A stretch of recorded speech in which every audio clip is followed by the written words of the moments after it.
একটা শিশুর মনোযোগ বাড়ানোর জন্য, আই কন্ট্যাক্ট ডেভেলপমেন্টের জন্য এবং সর্বোপরি ভাষা বিকাশে দোলনার কোনো বিকল্প নেই। দোলনাটা হলো গ্র্যাভিটির অ্যাগেনস্টে একটা মুভমেন্ট, যেটা আমাদের প্রচুর পরিমাণে আমাদের বডিতে ভেস্টিবুলার স্টিমুলেশন প্রোভাইড করে থাকে।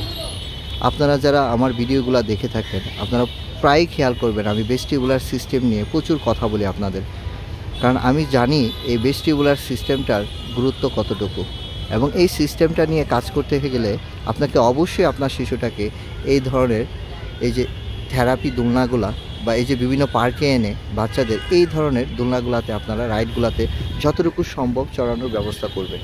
এবং দোলনার উপকারিতা অনেক, বলে শেষ করা যাবে না। আপনি যদি আপনার বাচ্চার আই কন্ট্যাক্ট ডেভেলপ করতে চান, আপনি যদি চান আপনার বাচ্চারা একটু শান্ত হয়ে একটা জায়গায় স্থির হয়ে বসুক, আপনি যদি চান আপনার বাচ্চার স্পিচ ডেভেলপমেন্টটা আরও ভালো হোক, তাহলে বাচ্চাটার বাসায় অথবা আউটডোরে এই ধরনের প্লেগ্রাউন্ডে বাচ্চাটাকে দোলনা করতে দিন। বলা হয়ে থাকে প্রতিদিন একটা বাচ্চা যদি 15 থেকে 20 মিনিট দোলনা করতে পারে, তার ব্রেন ডেভেলপমেন্ট অনেক ভালো এবং শার্প হয়।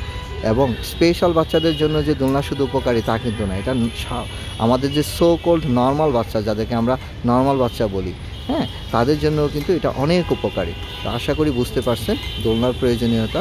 বাসায় যাদের দোলনা নেয়, বাসায় দয়া করে একটা দোলনার ব্যবস্থা করে নেবেন এবং শিশুকে খেলতে দেন দোলনাতে।